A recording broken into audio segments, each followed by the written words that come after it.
So we'll get started. And Tanner, I really appreciate you coming over here, like I said, and driving and spend some time talking with us. I'm excited to hear a little bit about you, a little bit about your work. So man, let's get into it, brother. Sounds good. Well, like he said, my name's Tanner. Been in active recovery for about a month shy of 2.5 years. That's awesome, man. Congratulations. Thank you. About a year in or so.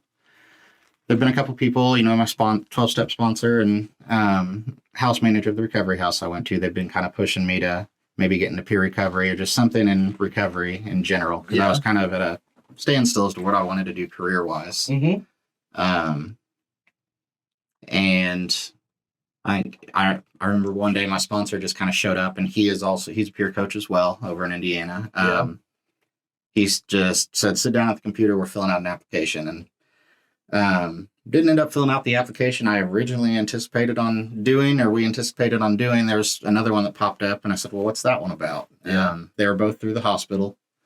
This one was a grant-funded one that I ended up applying for. He didn't know anything about it, but I didn't. It said, they wanted 3 years minimum of recovery or clean time, and I didn't think I was going to get it, but he said apply anyway. I got an interview, I think, within a couple weeks, and interviewed, and that was the strangest interview I've ever done. Reason being, most interviews, you don't want to really tell all the bad things about yourself. But peer recovery, the cool thing is, they want to hear that because they want to hear about where you came from and what you've been through. It's all relative to the job. Absolutely. So when they asked, what do you think qualifies you for this job? Just kind of hung my head and I said, well, how low do you want me to get with you guys? I mean, and the two ladies interviewing me, my bosses, they're not in recovery themselves, but I couldn't ask for better bosses, honestly. They're amazing people. Not a lot of people can say that. And I told them pretty much all the dirt. And it was, for whatever reason, I got a call back the next day, I believe, and with a job offer. And it was, I never would have thought in a million years, but ended up starting that job. I've been there ever since, about a year and a half in. Like I said, grant funded. We just applied for our next round of funding. I believe we got it. I want to say, do you get to help in that grant writing process? Or I do not. No, I do not. I don't know how all that works really yet, but I don't think we were really expected to do a whole lot in the beginning. Yeah. As of a couple weeks ago, sorry if I'm wrong, Laura. I believe we have 140 something active clients right now. Wow. Between 5 peers. That's awesome. Yeah, it's awesome. It's awesome. I don't even know really how to put that into words, and they are still coming in. I think I got 2 referrals for myself this week and passed another one on to another one of the peers. So were you guys the first peers that started in this program, or was it already running when you joined it? Being under the hospital's blanket, we are not. The Samaritan Center, which is like a mental health and substance abuse outreach thing, they had a couple peers. That was where my sponsor worked at the time. Okay. He worked underneath them directly. We did not. We don't bill for services or anything like that since we're grant funded. We don't need to. So we were kind of on our own thing, our own little entity. But yeah, there were, I believe, 2 other peers at the time working directly with Samaritan Center. Ours was brand new. I know our original plan was to reach out and get into the jail, get into the emergency room, kind of as like a next thing from the first responders when they bring them in. They identify with any type of, and community-based as well. I think the only thing that really didn't work out super great was the emergency room. Yeah. Really? Yeah, they just not a whole lot of success. And What kind of challenges did you guys face there? And the reason why I ask is that that's an area that we are starting to broach here. and I hope you guys can get it because I think that's like crucial. Yeah. There was kind of like communication at first, and so a lot of that just it kind of pittered out. Mhm. And the couple times I was sent to the E room, um, the frame of mind of the patients were just they were too much crisis. yeah, they couldn't even focus on Right. the present a lot of the time to Mhm. which is disappointing. But I mean, if all you can do is just hand them your card and you see them put it in their pocket, Mhm. it goes home with them at least, Yeah. and they may call you. Yeah, and I think that when I read about stuff like that, sometimes I feel like that's what the expectation is for you just to sit there and give somebody your card for them to have your number, maybe make sure they have some Narcan when they leave, Yep. something like that. But peer support is much more powerful than that. Peer support can really change somebody's life, especially on the community level. So what type of in an instance like that when somebody is released, or they probably walk out and leave, most of them probably. What do you guys have any type of follow up process? Do you guys have any means of doing that, or do you just is it just based on them coming to the hospital? As far as the emergency room specifically goes, Yeah. like I said, that's kind of died out. Yeah, okay. We haven't done much with it. I know in the jail, Yeah. we've had a lot of success with that. We've I had think good I've got success 6 or with 7 that. guys in the jail right now, and Okay. we do like regular reentry trainings for Yeah. reentry into society because Mhm. if you're locked up for a while, and a lot of these guys are, Mhm. they've kind of got to learn how to get back into society again. So in Knox County specifically, where I'm at, I work with the guys on have them make a list of goals that they want, and then I help them prioritize those. Absolutely. And knocking keys, making sure they're only knocking out one at a time, really, because you get overwhelmed, you're gonna ditch and go back to what you know. Yeah. And when they get out, my big thing is be their first point of contact when they walk out of the Sally Port or wherever it is. Because they've got 2 options. They can call you, their newfound help, or they can go and call the people that they knew that got them in that place in the first place. And that has really made the difference with a couple of guys. I know my first client ever that got out of jail, I think there was like a 5 or 10 minute in between time of him walking out those doors and me getting to the jail, and he was gone. Yeah. We had, a job line, everything. And it was, that it kind of killed me. I think I drove around for a good 20, 30 minutes just looking for that guy in the area, trying to find him. But when I'm able to get there and meet them there's a lot more success. How did you handle that personally? Like, you talk about missing him like that and then searching for him. Did you reach a point where you just had to, let it go, or was it a struggle? And the reason why I ask is because we deal with peer staff too, and this is a reality of what we do. Is people will want to engage. A peer specialist will be hopeful, and then that person either doesn't show, or they show up a few times and then they disengage all of a sudden, and you don't hear from them for months, and then you might hear from them again. Um, I think one of the hardest parts of the job has been dealing with your own emotions in regards to clients and everything. If you take your work home with you and everything in the evenings, it's not going to end well. Yeah. All I can do, I knew that he had all of my contact information, 2 or 3 different ways to get a hold of me. Yeah. Knew where my building was, and I knew he could find me when he was ready. Yeah. And I believe he came back around, and I think he tried it out with, a different peer or something like that. But that's really all you can do, is be there to support them when they are ready to come back. And that's the reality of it too, is that, especially we operating in a space of mutuality, where it's all volunteer. It's nobody's saying, hey, you got to meet me. You got to meet me at this place at this time. It's a mutual thing. And sometimes, you have to be willing to surrender the results of that. You just have to do your part. Yep. And I've learned to take pride in the small victories Absolutely. with recovery, because there's going to be slip ups, there's going to be Mhm. hiccups, there's going to be falls. Differences between success and failure in recovery is what you do when you do those things. Are you going to stand back up, or are you just going to lay down? Absolutely. Those guys that stand back up and give it another shot, I'm all for those. I'll give them a million tries. Yep. Just as long as they keep coming back. Absolutely. And that's what we've had to talk about around our places. You know what? And the next time they come around, we'll help them out again. Yep. And just that's our job, is to be vulnerable. And it's a challenge too with how do you remain vulnerable when it's easy to become calloused and hurt. And it's tough. Like you talk about, self-care is so important. It's like we talk so much about self-care, but few people take it seriously until they get to where they need it. Yeah, I struggle with that. I've just been kind of accruing, time off that I could take, and it's like I can never find a good time to take off.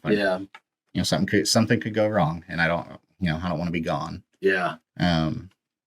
But it is important. I mean, I believe peer coach, that's one of the highest burnout rates there is. Yeah. And the bad thing about, well, it just is what it is.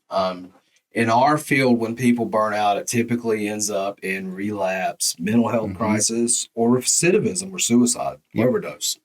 These bad things. It's not just a, hey, man, I'm a little depressed because my job sucks. I'm going to go find another job as a barista at Starbucks, Yep.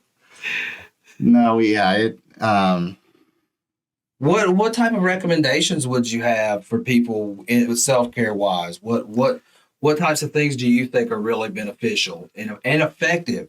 One of the things that I know too is that we hear a lot of good things in classes, but being able to actually apply them in the field in real time is difficult. Yeah, because I've all these trainings I'll do. People are talking about skydiving and zip lining. It's like, dude, I have zero time for that. Like, come on. Like, I'm just trying to find minutes out of each day, in between seeing. And it's, for me, it is being in the car with some music. Yeah, oh man, music. Nobody else around. I've got to have my space. Yeah. Even if it's just 10 minutes from one house to the next. That's what's kept me going. And I am, currently staying about 45 minutes away from work. So I get a 45-minute drive there to get my head right in the morning, and 45-minute home. Okay. To clear my head and empty it of work. That's good. That's very good use of that time. I do not like falling asleep, with work still on my mind, because it's a bad day the next day. That's a very good approach. And that's really all I've managed to squeeze into my schedule so far. But yeah. I'm a big music fan. I think that when talking to people, that's probably the number one thing I hear people talk about in their self-care. You'll get the really uber professional that'll be like, and I love mindfulness meditation, but most everybody's like, oh man, and then you hear, I love to hear. So what kind of music did you say you like? A little bit of everything. Yeah. You mentioned outlaw country. I know my mom might be mortified if she's listening to this, but she had two brothers that they were kind of outlaw country musicians, and they put out 2 or 3 albums. Really? That's kind of what I grew up on. So that's cool. Yeah. And that's where a lot of the addiction in my family came from. Actually was, they live the outlaw lifestyle. Do you feel like the music triggers you in any way, or have you learned to cope? I mean, how has that been? I get kind of weird looks because a lot of the stuff I listen to, it sings about that, being in active use and stuff. For me, it's a reminder of what I don't want to go back to. Yeah. But it's also stuff I listen to and act, it didn't change much music wise for me, but it's just a constant reminder of, hey, it's where you don't want to ever be again. Absolutely. I listen to a lot of, or I used to listen to a lot of rock, but it's really, and a lot of punk, a lot of ska, a lot of stuff that has a lot of party themes, has a lot of drug themes, and I still listen to some of that. I like a lot of hippie music and stuff. So there are a lot of lyrics and stuff that in there. But the music, I appreciate it. So, like, it does something to my spirit. It makes me feel better. And it doesn't really trigger me in those ways anymore. You really, one of the biggest things that ever triggered me was football on a nice sunny Sunday afternoon or something like that. One of the biggest things that helps me with clients when I'm connecting with them, because I don't, I'm not from Knox County where I work, so I don't know any of these guys from my personal active use, but Yeah, that's good. they get in my car and I hand them my phone and say, passenger seat's the DJ. Show me what you listen to. Yeah. And that's the easiest way to connect with, just a wide variety of types of people. You learn a lot about people. A lot of different personalities and a lot of different music. And that's been the only way I've been able to connect with some guys initially. Yeah. And now we have great relationships working wise. So absolutely, it's been good for that too. Yeah, that's really good. And I'm always weary of those people that say, I don't really listen to that much music. I listen to audiobooks in my car. Yeah. Audio. I think my mom does that on like vacation trips and stuff. I couldn't do it. Yeah. Couldn't do it. I've listened to a few. I've listened to a few. So I had a job before I started working for Take Action Today where I was a mining vendor. And so I would have to go on 2.5, 3-hour drives, pulling a trailer to deliver stuff, about a 5-minute delivery at a mine. Yep. And so I got to listen to podcasts, which I really enjoyed podcasts. But now without those long drives, I don't have the ability to listen to it because if I'm sitting somewhere long enough, it's typically at my desk because I spend a lot of time working too.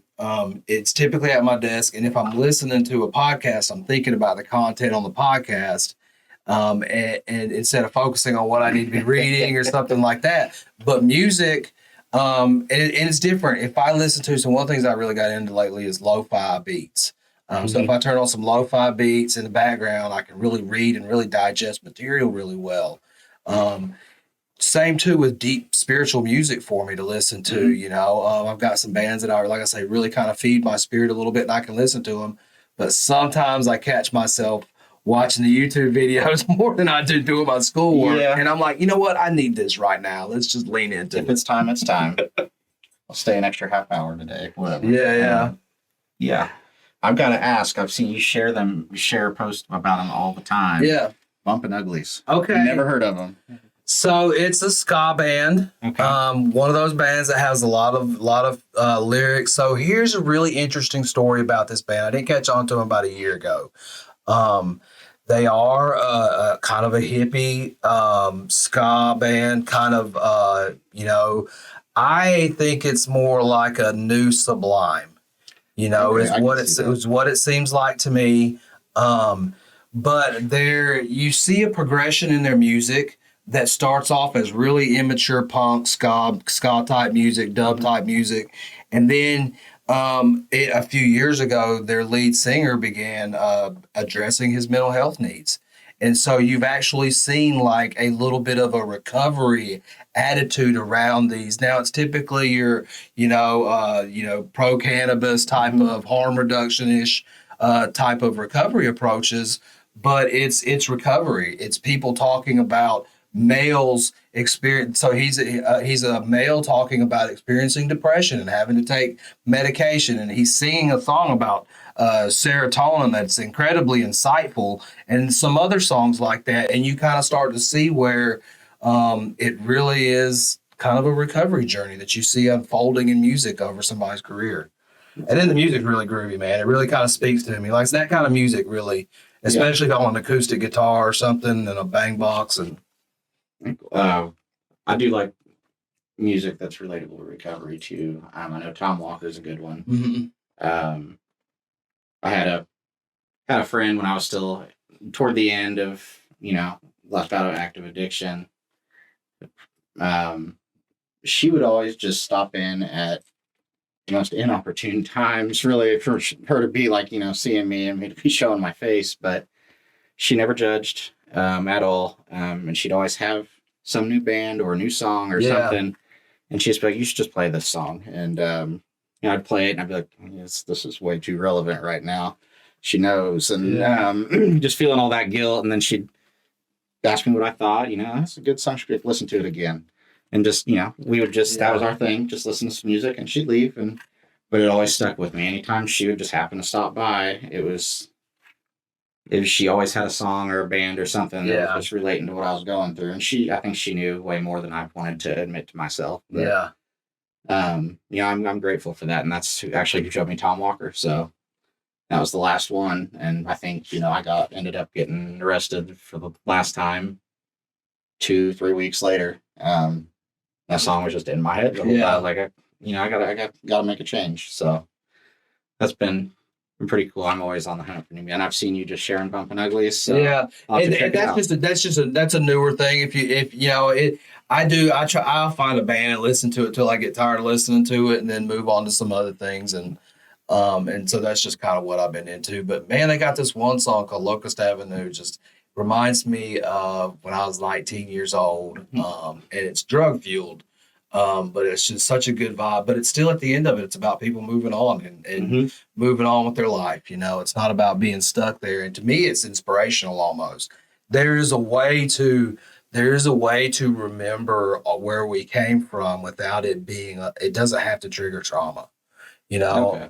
And I feel like when the trauma never goes away, but when we have proper coping skills from the lifestyle that we live, we can use it in a healthy way, and there's a lot of hope and stuff like that. Yep. And understanding too, because, as we get away from those lifestyles and in our recovery, we lose touch with that over time. So I've been in recovery for just over 23 years, I guess. It's not 23 years of sobriety. It's a recovery journey. But for me, with what we do at Take Action Today as an RCO, even as a certified peer recovery specialist, probably, at least in our region, I say this without ego, probably the most influential CPRS in our region. I would agree with that. But I have been in recovery that long. I'm not that connected with that experience anymore. So I have to have staff to if I'm really going to implement peer support the way it's supposed to be done. It's about empowering the people in recovery who are active in that recovery community to utilize their lived experience. I have to give that space to somebody else because they're closer to it. They're more connected with it. I didn't experience the methamphetamine epidemic. I didn't experience the opioid epidemic. I experienced crack in the 90s and listened to a lot of gangster rap. It was a different thing. My detox was a rubber mat on a jail cell for 3 or 4 months at a time. But that's 22 years ago. It's a different life now. So you got to have people who are kind of fresh with that. And that's why we really try to recruit people who are about a year or two in recovery, who it's not so much about, it is about continuous clean time because you've got to have at least a year, but it's about where are you at in your life? Are you in a place where you can pour into somebody else? Because we try with people who are just not ready, who maybe seem ready, and then shortly thereafter start displaying issues. I agree with where are you at right now in your life? Are you able to kind of shine some light from what you've been successful with onto somebody else so that you can pass it on? I've had a couple really good friends that they were some of my best friends in, active addiction. And they also found their own pathway to get clean, doing great. Wanted a job, there's an opening.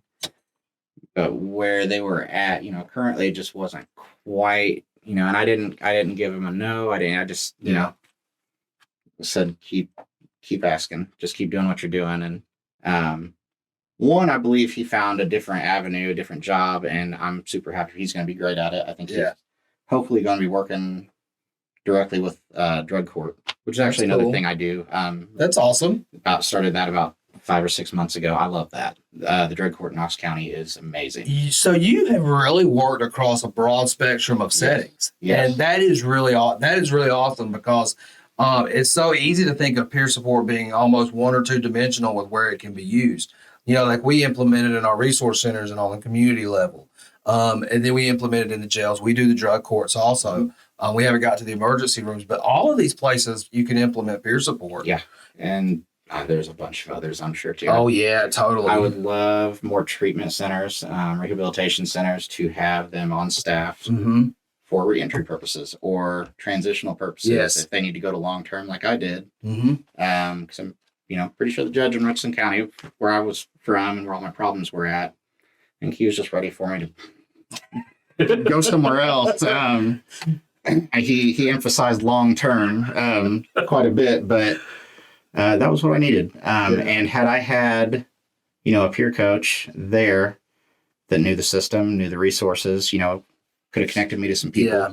I think that would have been beneficial in those places as well. And I think that's the one in Charleston. Our house. Yes, I believe they have peers on site, because I looked at a job with them as well. They do a very good job. We work with them, talk with them frequently. They are, although they come from, originally our house is a substance use treatment agency or whatever, but they implement peers very well. They are very good at allowing peers in their participatory process. Honoring them in that, giving them space. And then they also do have a really good network in their community, really. And like they just do a good job. Great people to work with too, by the way. I know they get a lot of referrals and stuff from the courts where I'm from. So they got to be doing something right. I think ours send a lot up there because there's just not any other. Recovery homes is the big issue. I mean, a lot of rural communities. So that's the big issue that we try tackling here, which we're getting into recovery homes here in the next few months. We're going to open up a home for women, hopefully going to have a home for men shortly thereafter. Awesome. I'm a bit of a dreamer and a little crazy sometimes, but we hope to have about 4 houses by the end of the year. Awesome. It could possibly. You got 2 for sure coming up. Yep, hopefully. Now, this time of year, which you're familiar a little bit with the grant stuff, this time of year, nothing is for sure. Yeah. In another month, we know where all the grants land. Yep. And even then, it's not, then it's a for sure, but when we're going to get paid, it's not a for sure. Yeah. You just know there's an abundance of money being shelled out. And I know. Well, and I sit in a lot of state meetings and stuff, and I see all these, especially with the opioid settlement money. Have you guys started seeing any of that yet in Indiana? The money that came from all the lawsuits and stuff. So we were down in Arkansas a few months back. They have set up peer support down there with its own state director. It's its own office in Arkansas. It's the director of peer services. And he's actually got a staff that 3 or 4 people that manage their peer training program. Arkansas is a much smaller state. Yeah. But anyway, it's all come from the opioid settlement money. And we have just recently here in Illinois, the counties have started receiving that opioid money. Everybody's getting some of it. The thing is that one of the things that they seem to have learned from the tobacco settlements is that when they dole that money out of the counties, they'll just add them to their county budget if they can. So they put some tight restrictions on what this money can be spent on. And right in the middle of all of it is peer support, and so in some rural counties, there's nothing else. There's no mental or behavioral health care center. So they turned to Take Action Today. What do you guys know about this type of stuff? So we're like, hey, ding. What do you need to know? So hopefully in a couple months, we know more for sure about some things that are going to shake out. Well, I hope my boss is listening then. She's not already in on that. If we could we can always use more. I've talked with Brandon a couple of times, Brandon George from over there, y'all state RCO director, I think is his title.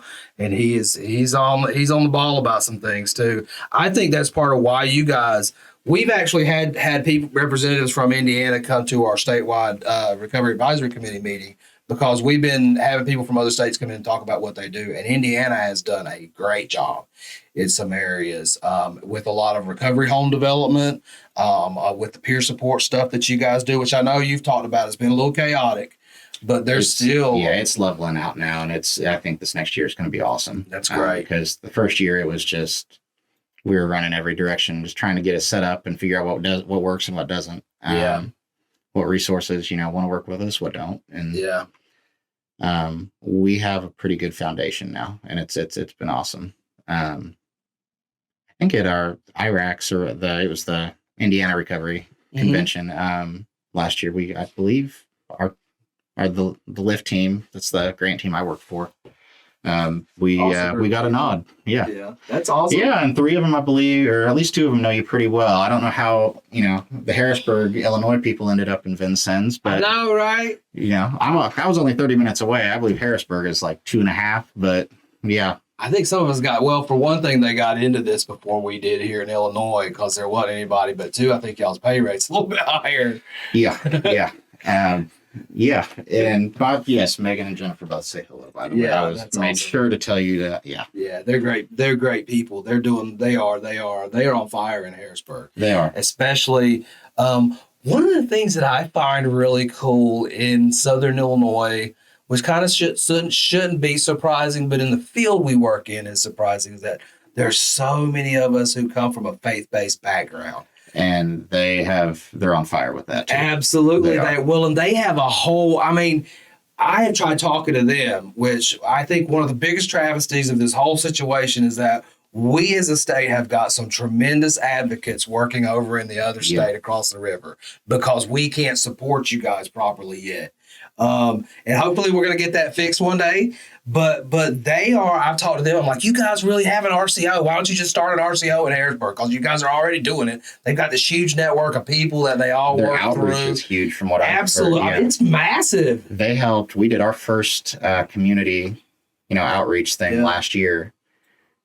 I wasn't expecting maybe but 60 people. And with those ladies' help, I believe there was at least 300 or 400 that came through. Oh, wow. It might have just been 300 or 400 that had actually signed up for. I can't remember, but it was beyond successful. Absolutely. So it'll be good next year. And when you consider the setting, with it being a rural community, to get large numbers it takes a lot of work. It takes a lot of grassroots. We reached out to you, I believe, and asking, hey, how do we do this? Mm-hmm. And you even said, hey, numbers may not be high this year, but it's just about getting your name out there. Absolutely. So, and we're kind of taking ours to a different level this year, our Walk for Recovery to a different level this year. So one of the things that we do is we operate a regional network called Southern Illinois Recovery Network. Mm-hmm. And it's basically just a coalition of recovery-oriented systems, be it Ross Councils, RCOs, or peer specialists, stuff like that from our region here. And so we have kind of facilitated that group, and we originally were trying to do it to create like a regional RCO. Mm-hmm. But we realized that, that's just kind of a little too much, wasn't necessary. So what we're doing with it this year is, one, we're going to try to get a website developed. One of the things that I've always kind of envisioned is having a website with an interactive map where people could just scroll over that interactive map, a window blow up maybe with the various like social determinants of health, those types of things, dimensions of wellness, or whatever type of categories, and then people could click on that and another window opens up. Something that's really accessible for people, because just informational and because right now it's one of the funny things, and not to throw blows at anybody, but one thing I've noticed is that almost every agency around here every couple of years makes a resource guide, but it's usually an analog resource guide that's ends up on paper or digital format that you have to go in, and it's just really, really difficult, even for the staff members to use. So the people out in the community, especially somebody living in a tent, to be able to find this resource and find this phone number and then call it is hard. But an interactive map where they can just scroll over something and touch something, it becomes easier, and then it can be in simple with visual graphics. But anyway, so that's something we want to create. But we decided to move Walk for Recovery over to this Southern Illinois Recovery Network so we could make it more of a regional thing rather than a Take Action Today thing. So we've actually talked with one of our communities, which is Marion. So one of the things we did was move it out of Recovery Month because there's so much activity in Recovery Month. Yeah. And we know so many great people that have supported us. We felt like we didn't have the ability to go support other people who are now doing these things that we've encouraged. Yeah. So we're like, let's move ours out and then we can go around and support everybody else. Mm-hmm.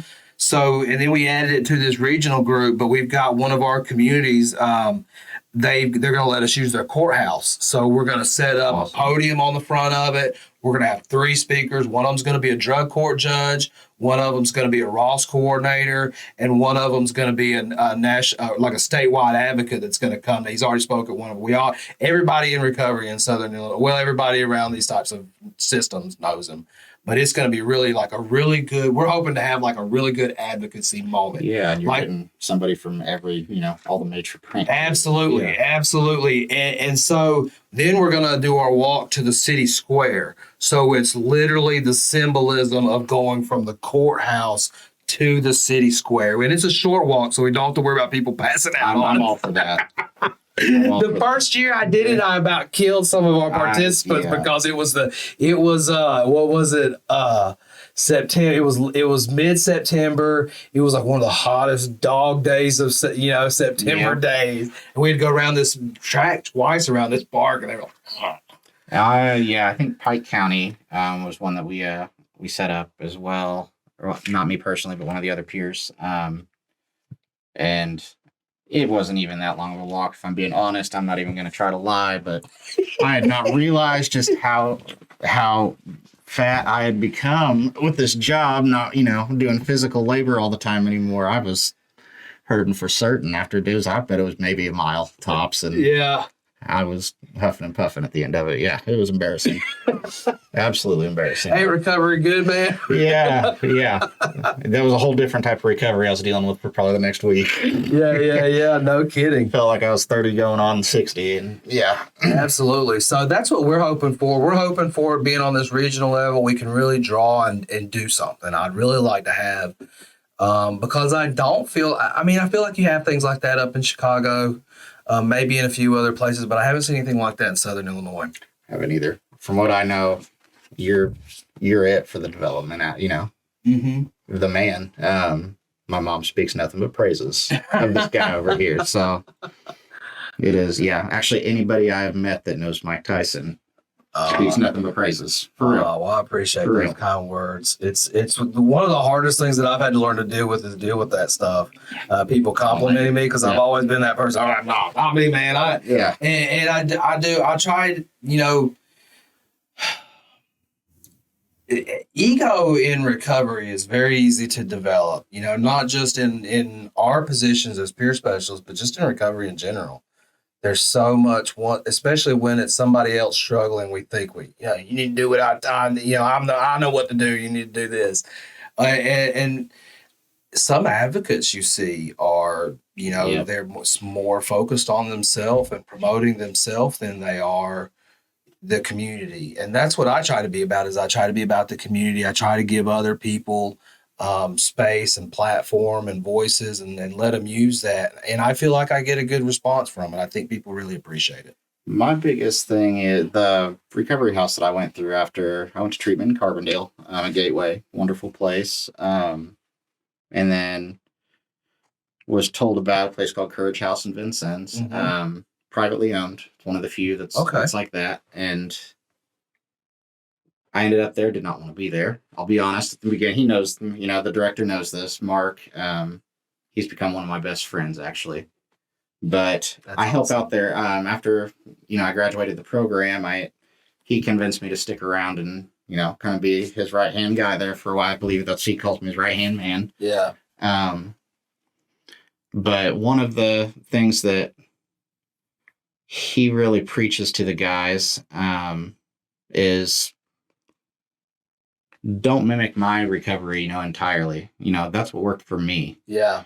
Take what you like out of my recovery, take those bits and pieces, and find some other people in recovery that you look up to, take bits and pieces from them, put it all together, make it your own puzzle, make it your own recovery. And I've kind of incorporated that into my peer work. That's awesome. If I notice somebody's just doing exactly what I'm doing, it's like, if any of this isn't working for you and you're just doing it, just a shot, it's make it your own. Yeah. Just take what you want from me, and anybody else you find, I'm going to connect you with people in recovery. That's the purpose of my job, one of the purposes, and I'm going to make sure to do that. Make it your own recovery.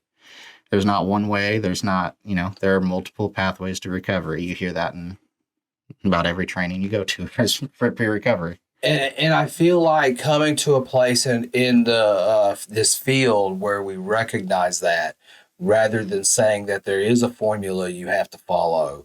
I feel like that is what has netted most of our high failure rate with treatment and stuff. Why we have to cram people through the same treatment programs 12 times. It makes it really hard to gauge success in recovery when there's not just a clear-cut path to do it. Yeah.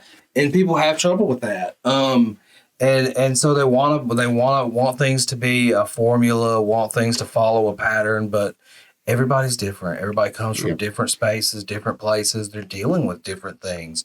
I feel like one of the things we've been talking about lately, and I feel like one of the biggest misses that we have in the treatment portion of all of this is the diagnosis or assessing people with what they're dealing with. Mm-hmm. I feel like we label a lot of people as having drug addiction that don't really have drug addiction. They have the trauma issues. Mm-hmm. They also maybe have some untreated mental health issue that they're using the substances to self-medicate. Yeah. I felt like that was a lot of my entry into hardcore substance use. So I started in the juvenile justice system at 15. By the time I became an adult, I didn't have a lot of opportunity to do drugs. I didn't have a lot of opportunities to drink, but I turned to that stuff pretty quickly because I had a lot of trauma from growing up in the juvenile justice system. Yeah. And quickly substances became the way that I dealt with that trauma. And while I struggled a lot with substance use over my life, I feel like once I got to the place where I had healed from that trauma and had the coping skills to deal with it, where I didn't depend on that substance, I was no longer dealing with I got to get high or I got to get drunk every day type of thing. And now I can make a choice in the matter. Mm-hmm. And over time, I was able to make healthier choices regarding that.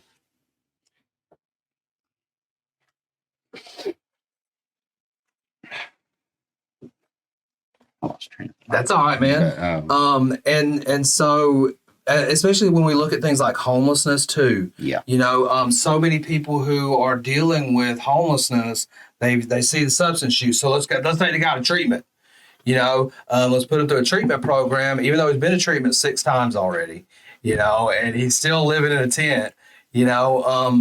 But we create housing options for him. Mm-hmm. We surround him with support. We get peer support because one of the things that previous people in prevention and treatment don't like to admit is that it's kind of an acute model. It's for a short-term basis, but recovery takes years down the road. And what do you do for those years?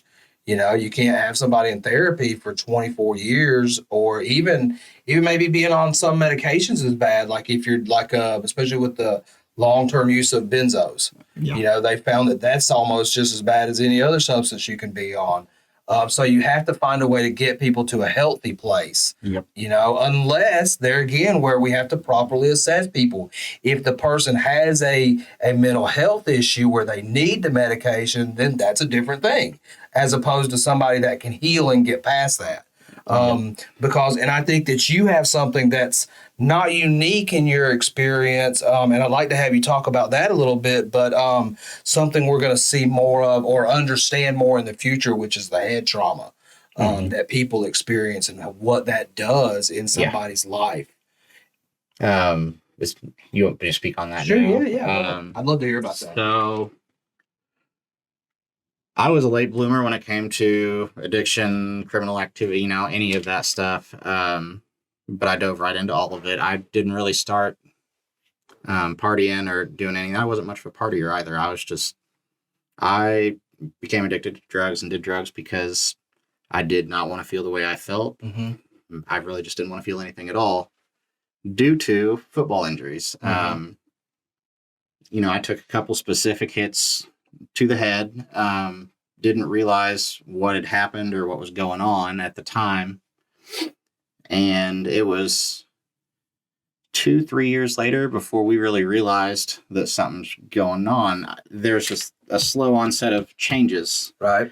I used to be extremely high functioning, could multitask like none other, had no problem public speaking. Mm-hmm. Didn't mind doing any of those things, just extremely high functioning. And I just noticed the first hit, I think, was my sophomore year of high school. Yeah. And went through into my junior year. I had to quit football senior year because I just wasn't myself. But there's a slow diminishing process of how I used to function. Fast forward to college, and I started having seizures, and that's when having grand malls. I was fortunate enough. I had a buddy that was crashing on my couch for the year that his twin sister had seizures as well. They developed in high school. So he thankfully knew how to deal with it because I have the worst of the worst. I mean, and he was able to deal with it. But that was when we said, okay, we probably need to take a look at this, like what is going on. Yeah. I'm 19 and just had my first seizure, Yeah. That's not, it terrified me, really. You wake up, you don't even know your name, you don't know, and it takes a couple of weeks to really recuperate. We started looking into it, and it's kind of hitting the scene, the media scene, and the NFL is probably the biggest one. Yeah, with but it's called CTE, chronic traumatic encephalopathy. Oh, thank you for explaining this. Yeah, it took me about 3 years to be able to say that without. But it's caused by repeated blows or trauma to the head. And what it does, one of the most famous people that had it is Aaron Hernandez. From the New England Patriots. In my case, is very similar to his. Yeah. And in certain cases, rare cases, you develop epilepsy. It's kind of a byproduct of that, and that's what happened with me. Not a lot of studies done on it because all studies have to be posthumously done, or after you've already. I read about that. Yeah. Limits. And his wife, Hernandez's wife, thankfully donated his brain to Boston, Mass. Has a research center specifically for CTE. It's pretty cool. I believe my mother had it set up as well. Now that's that's where they're gonna send my brain off to, which I'm all for it because I have that rare form of it. I don't want people to have to deal with this. What it does really, I mean, it kind of mimics dementia in a lot of ways. There's kind of stages to it, and it is degenerative. It's just kind of slowly get worse as it goes. But I just have over the course of the last 10 to 12 years, which is really the length of my active addiction, because I never stopped, my clean time now is the only clean time I've had since I started drugs. I was one of the lucky ones that I've got it on the first try, and I hope I keep that up. We all do. But it I've had to relearn how to live life again. Kind of, I can't multitask anymore. Very rarely can I do it. Short-term memory is one of the biggest. I'm sure marijuana had something to do with that too, but I've got to ask somebody for their address 7 or 8 times. If I don't write it down, I'm going to ask you the first 7 or 8 times. And drug dealers used to I would sketch some people out majorly with that. But it's irritating when you go from being such a high-functioning individual to, man, I'm sorry, I can't even remember your name, or it just happened a couple of minutes ago. I completely, spaced on what we were talking about it. And it's just intermittently, it's always at the worst times, it seems like, but can't remember things, can't function as highly as you used to. I've had to, start buying a planner. I think my mom is probably, sitting there pumping her hands and just, in praise, but, I refused. I never needed a planner. I don't need one now. I'll get over it. I'll overcome it. And no, it's not. You just kind of have to relearn how to live your life. Not quite as high functioning. And a lot of people with CTE, they end up committing suicide because they just don't know how to handle it. Who am I now? And if you already have a pre-existing, depression or mental illness, to kind of double team you like that, I don't blame them. I myself, I've had to deal with extreme depression, and the suicidal tendencies, and it's not easy. But I kind of just gave up there for a few years, actually. Didn't think I could work anymore. I think I went through 12 jobs in 2 years. And nobody's gonna want to hire you after that. But thank you again, Laura and Sabrina. You guys were wonderful. You guys took a chance on me. All of us delinquents, Let me ask you about that. So you mentioned a couple times not being as high functioning. Do you feel like you're higher functioning now than what you were a few years ago in the grip of your addiction? As far as a few years ago, yes. I just refused to work at a certain point. I just gave up and just dedicated my life to, Whatever. using meth. I mean, Yeah. that was really it. I was just kind of sitting around waiting to die. And now, I kind of got myself back in gear with the help of Gateway, with the help of Courage, and the support system that I built. I found a purpose to live again. That's awesome. I had that all along, or, the last few years of my day, Yeah. I have a 5-year-old son. He is wonderful. Yeah. I'm sure he's terrorizing my mom right now, but that's odd. It's good. She can handle it. It's good for her. Yeah, it's good for her. But no, and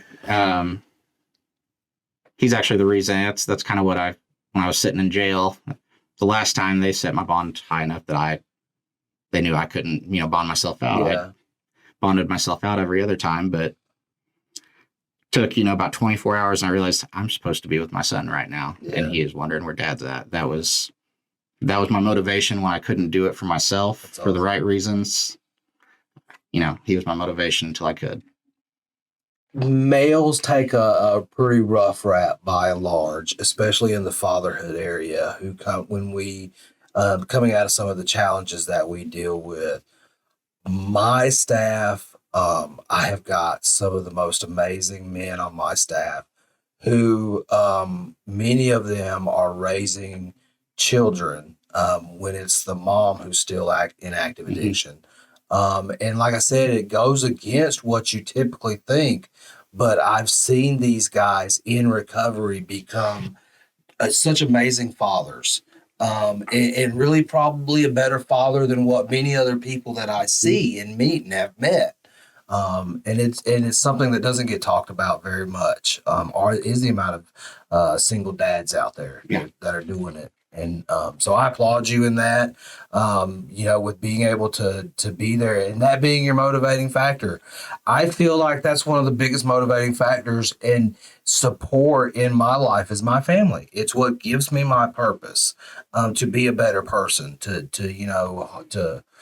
at least have some semblance of sanity. Yeah. And thankfully I was blessed. I couldn't have asked to be born to a better family. I mean, and a lot of people do not have that. They have what I had. I do not take that for granted. I never will again. I did, but never will again. And that's why I try so hard for clients, just to put them in touch with people. Yeah.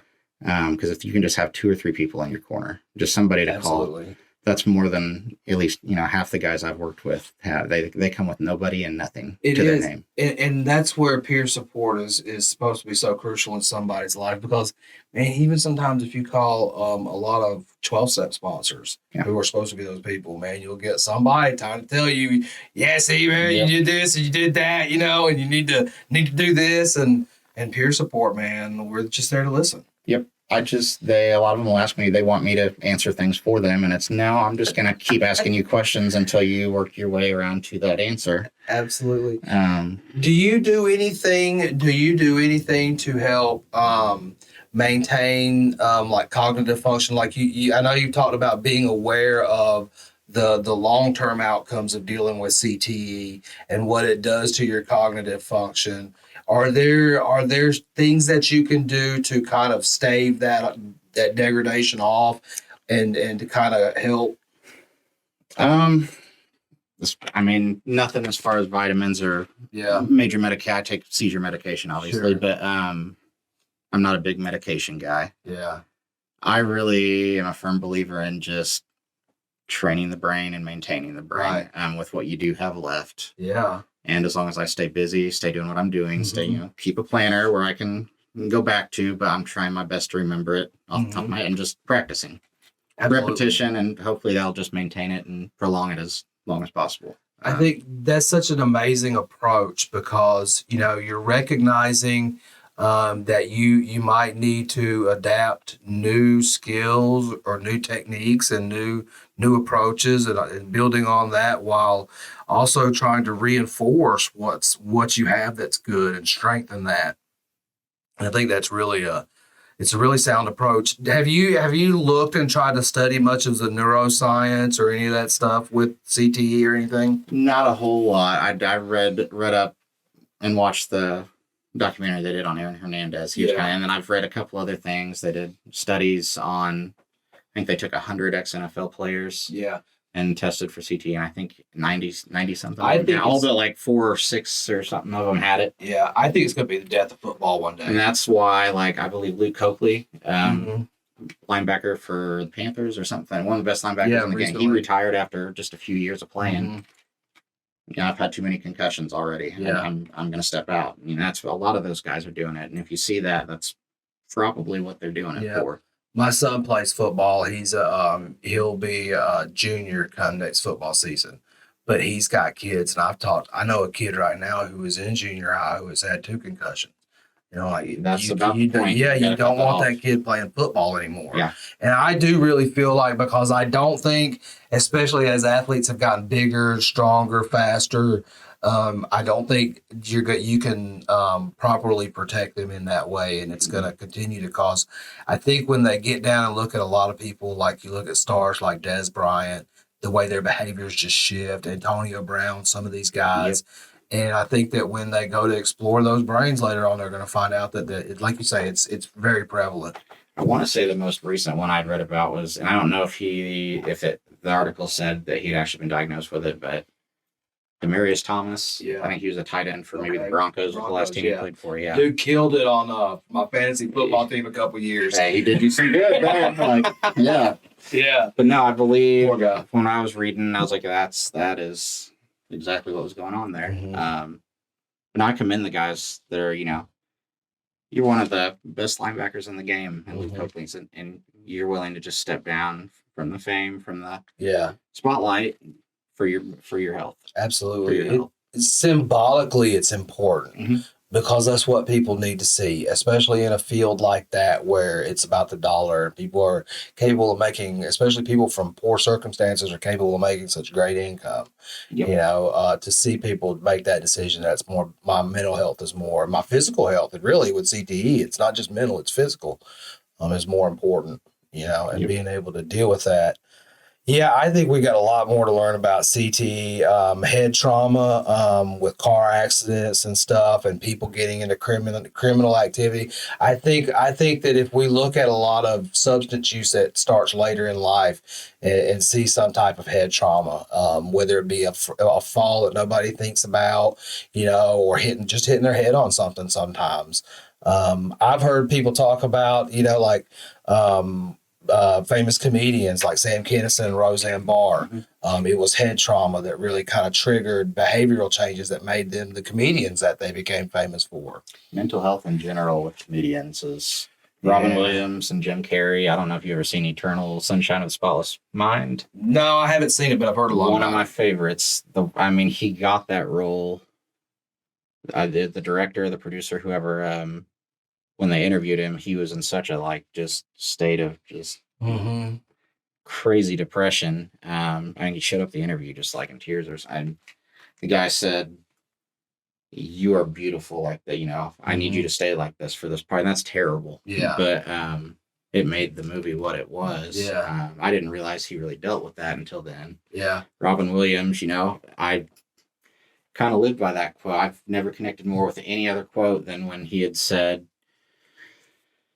the saddest people, they do their utmost to make other people smile and laugh because they never want anybody else to feel the way they feel. Yeah. And that is stuck with me forever. Yeah. Always will. Yeah, there's a lot of truth to that. I dealt with a lot of, which at 19, I was diagnosed with manic depressive bipolar disorder. I dealt with a lot of not feeling comfortable in my own skin, not knowing who I was. Just a lot of insecurities that stem from that as a young man, even before I got in. I feel like that's what drove most of my delinquency, was because I wanted to be accepted by a group, so I felt like I fit in for the change in my life, but it was the bad kids that I wanted to be the coolest kid of. And I let that drive me into getting into a lot of trouble. But it was a lot of early development, I believe, of my mental health issues. And I could go through moods back then where it would just be weeks and weeks of just not caring. and I would self-destruct. And what was so frustrating was it could be after a period of starting to put things together and getting a job. Got a job for 4 or 5 months, and I'm about to get a car, or maybe I'd get a car, or I'd be things are going good with my parents, and then all of a sudden it just be man. And to this day, because of stuff like that, when things are going good for me, I get nervous. Yeah, I'm just waiting for that plummet. I mean, and I hate that. You can't even enjoy when you're, doing, when things are going well sometimes. And that's one thing I've had to work on. Yeah, you get used to it. It really does. Because I used to be afraid of that. Like, and you probably heard of imposter syndrome. Mm-hmm. You ever heard, so it's that continuing feeling like we're going to get found out to be, that we're just, or that we're going to blow everything up and ruin everything again and be found out to be frauds. It's a real thing, and it took me a long time before I came to the place that I realized I wasn't going to tear everything apart. And what's so bad about it is that I would manifest that in my life. I would start getting so afraid of it and then start actually doing it. And it's so self-defeating. Yep. And I'm sure, when you get the substance use aspect, and you said you didn't really deal with a whole lot of methamphetamine, but that's essentially all I dealt with the last 6 or 7 years. Mm-hmm. You get that paranoia from something like that coming in, and sprinkling some methamphetamine with that, and it's all over. I mean, and man, I talk about, and I know that every drug's got its own insidious nature to it, but I really believe that, and I don't use this say this stuff lightly, but I really feel like there are demonic overtones to methamphetamine with what it does inside your brain, the doorways that it opens up. It's bad. I was never a violent, I was, I even had a hippie phase there for a while.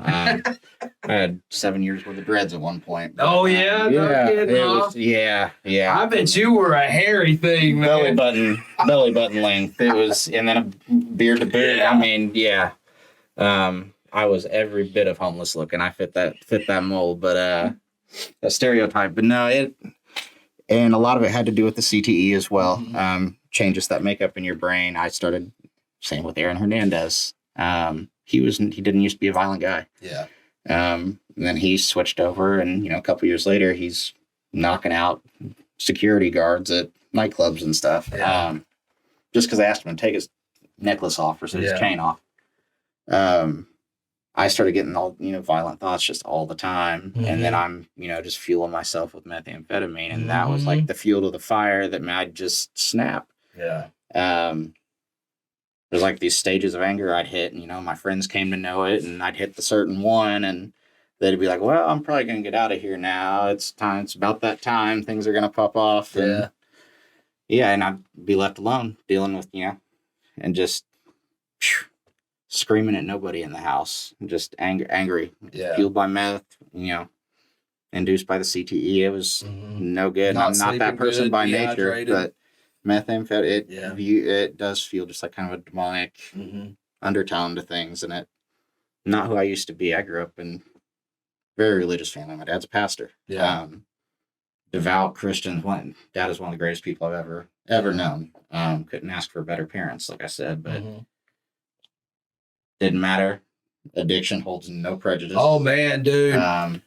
Not selective at all. It'll take anybody. Yeah, man. I burned bridges, bro. I mean, and some of them bridges are still smoking so much that, I don't have, like some familial relationships just never got restored because I just burned them so good. And my big thing was, with crack, man, it was, I stole everything in sight, everything in sight.